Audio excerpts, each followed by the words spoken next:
ऐका साहेब, साहेब आहेत ना, चिठ्ठी द्यायची असते का? चिठ्ठी काय नाही लोकांचं हेच नाही आहे. चला ठीक आहे. नाही नाही, बंद नाही होणार साहेब. एक मिनिट, तुम्ही सोबत नका, नका विचारू. मी विचारतो ना. साहेबांनी सांगितले ते इंस्ट्रक्शन द्यायची शिपाई. बरं बरं ठीक आहे. नाही पण तुमच्याकडे लेखी दिले का त्यांनी? मला ते बोलतो नंतर. ठीक आहे 2 मिनिटं बघतो. ठीक आहे मला लिखून द्या. ठीक आहे, काही हरकत नाही. गो आहे मिलिंद जाधव म्हणून सांगा. पत्रकार.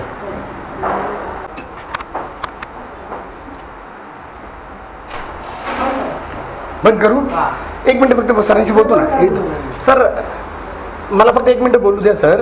हां माझे हे ठेवा सर. कॅमेऱ्याचं सुद्धा मी तुम्हाला सगळं सांगतो सर. मी पहिल्यांदा भेटतो आहे म्हणून तुम्हाला मी अगोदर लेटर देतो सर की ह्याची फार गरज आहे आणि हे लिगली ॲक्सेप्टेड आहे सर. म्हणजे मला जे अडवत आहेत ना त्यांना मी लिगल नोटीस देतो आहे सर. तर तुम्ही ते सुद्धा बघून तुम्हाला जर पटलं नाही ना. हां नाही सांगतो, सगळं सांगतो. पण अगोदर हाच विषय महत्त्वाचा आहे की तुमच्या केबिनमध्ये CCTV नाही आहे. हां इथं आशा राऊत मॅडम होत्या ना, त्यावेळी माझी त्यांच्याशी बोलणं झालं आणि आयुक्तांना सुद्धा आम्ही कॅमेऱ्यावरच जातो आहे. आणि नुसतं मी नाही तर माझी 20 जणांची टीम आहे. विषय सगळा सांगतो मी. हां बघा, हे legally it is accepted and this is all going to be not only recorded but going to be posted on YouTube. Sir नमस्ते सर, मी मिलिंद जाधव, TV 10. एक तर पहिल्यांदा तुमची सुद्धा माहिती आपल्याला हवी, कारण का म्हणजे पुणे हे विद्येचं माहेरघर आहे आणि तुम्ही त्या शिक्षण विभागाचे HOD आहात. सर शिक्षण विभागामध्ये खूप चुकीच्या गोष्टी चाललेल्या आहेत. त्या तुम्हाला आम्ही कागदोपत्री सगळं मी तुमच्यापर्यंत पोहोचवणार आहे. तुम्ही यंग आहात, डायनेमिक लोक आहात, आम्हाला हेच करायचं आहे. नवल किशोर राम सर आलेत ना, त्यांचं पहिल्या दिवशी पत्रकारांशी बोलणं झालेलं आहे. त्याच्यावर त्यांनी म्हणले की आम्हाला फीडबॅक द्या, आम्हाला सांगा कोण कुठं काम करतं आहे, काय करतं आहे. तर 3 गोष्टी तुम्हाला आता आणखीन एक अर्ज देतो सर.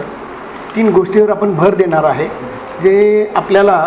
तर पहिले म्हणजे धन्यवाद सर की तुम्ही शूटिंगला आम्हाला विरोध नाही केला.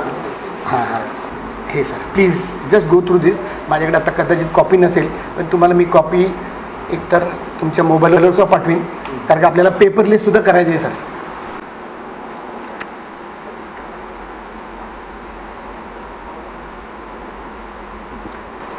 हा विषय फार महत्त्वाचा आहे. मी मुद्दाम तिथं GR सहित दिलेलं आहे. तुम्हाला ते पटलं असेल की आय कार्ड, त्यानंतर बायोमेट्रिक अटेंडन्स. बायोमेट्रिक हे 2 भागामध्ये, एक तर म्हणजे मस्टरवर सुद्धा असायला पाहिजे, नाहीतर म्हणजे बायोमेट्रिक नसेल तर मस्टरवर तर असायला पाहिजे. आणि तिसरं मूवमेंट रजिस्टर सर. ह्या विभागाचं माझा मागचा 6 महिन्याचा अनुभव अतिशय वाईट आहे साहेब. पहिल्या मध्ये शूटिंगबद्दल आहे ना, नावाशी सांगतो. वाखारे मॅडमनी एका मुलाला, यंग मुलगा होता म्हणजे 24-25 वर्षाचा, त्याला माहीत होतं की त्याला संविधानानं माहिती आहे की शूटिंग घ्यायचा अधिकार आहे. तो ते तक्रार घेऊन आला होता. ती तक्रार ऐकत नाही आहे, ते एंटरटेन करत नाही, म्हणून मग तिसरी त्यांनी कॅमेरा काढला. तर तुमचे ते पदाधिकारी जे आहेत ना ते वखारे मॅडमकडे घेऊन गेले. वखारे मॅडमने काय करावं तर पोलीस बोलवावं, म्हणजे आतंकवादी आलाय वगैरे असं ते. तर तो 1-1.5 वर्ष डिप्रेशनमध्ये होता सर. डिप्रेशनमध्ये होता. मी काय म्हणतो माहिती का, माझ्याकडे एक माध्यम आहे जेणेकरून तुमच्या संकल्पना आपण लोकांमध्ये पोचू, लोकांच्या तक्रारी तुमच्यापर्यंत पोचू. यापेक्षा आणखीन चांगलं काय असू शकतं, हा उद्देश आहे माझा. तर हे जर केलं ना सर तर निम्मा प्रॉब्लेम दूर होणार आहे. तुम्हाला पटणार नाही सर की सर मी ते म्हणतो आहे, तुम्हाला माझा अनुभव आणखी सांगतो. तृतीय आणि चतुर्थ श्रेणीतले लोक आहेत ना, सगळे नियम पाळतात. पण फर्स्ट म्हणजे क्लास 1 क्लास 2 पाळतच नाही सर. म्हणजे ते आयुक्त सोडून द्या, तुम्ही शासनाचंही ऐकत नाही. GR सर ते काढून दमले. बायोमेट्रिक अटेंडन्स कुठेही होत नाही, काहीही कारण सांगता सर. तर असा मुद्दा आहे. दुसरी गोष्ट म्हणजे तुमचे स्वतःचे अधिकारी बाचल मॅडम, त्यांना सुप्रीम कोर्टाचे ऑर्डर काढायचे अधिकार आहेत का, सांगा ना सर. आता ह्या सगळ्यावर तुम्ही कारवाई करायची बरं का सर. मी तुम्हाला दाखवतोय म्हणजे तुम्ही HOD म्हणून काय कारवाई करताय ते तुम्ही बघायचं आहे. आणि तुमची पद्धत मी तुम्हाला हाताशी धरून मी म्हटलं ना, तिकडे फिरत मी होतो, मी ते रेकॉर्डचं करत होतो, ते पोस्टचं केलेलं आहे. आय कार्ड घालत नव्हते आणि त्या म्हणजे महिला आणखीन महिलाचा अधिकार सुद्धा दाखवतात. हे फार वाईट वाटतं सर. 3 गोष्टीला एक सामान्य नागरिक आहे ना घाबरतो आणि त्याचं खोटं. पहिलं म्हणजे 353, तुम्हाला 353 कल्पना आहे. दुसरं, महिला विरोधात केलेला गुन्हा खोटा असेल तर बरं का, खरं जर त्यांना म्हणजे काही मोलेस्ट केलं काही केलं ना त्याला फाशी व्हावी. आणि तिसरं ॲट्रॉसिटी. ह्या 3 गोष्टींना मी पहिल्यापासून घाबरत आलो आहे. पण ह्याचा अर्थ काय आम्ही प्रश्न विचारायचे नाहीत का? आणि मी तर पत्रकार आहे सर, तर मला सुद्धा अडवायचा सगळा साजिश केलेलं आहे.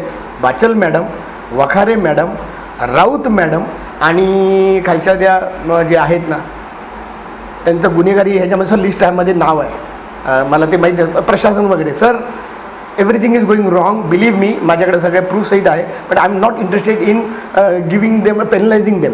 I just want them to give a proper service to the citizen, जे मोदी साहेब म्हणतात. माझे चॅनल सर तुम्ही बघा, आज तुमचा नंबर घेऊन जाणार अधिकारानं.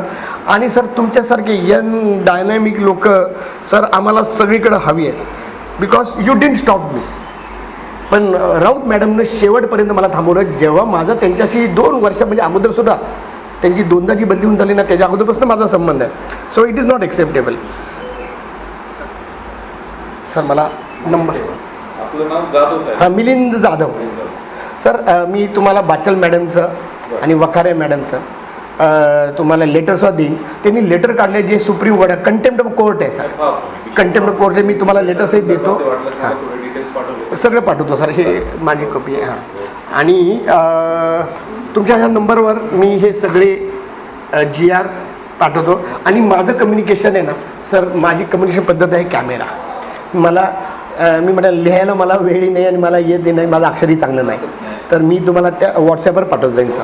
आणि तुमची सर म्हणजे लोकांना तुम्हाला काही स्कीम सांगायची आहे किंवा तुमचं काही तुम्ही जी कामं करता, समजा मी काल परवा पुढे तर पाहिलं शाळेमध्ये सुद्धा तुम्ही गेला होता, तर ते लोकांपर्यंत पोहोचायला सुद्धा पाहिजे सर, असं माझं मत आहे. तेही मला कळवलं जातं. Okay sir, nice meeting you sir.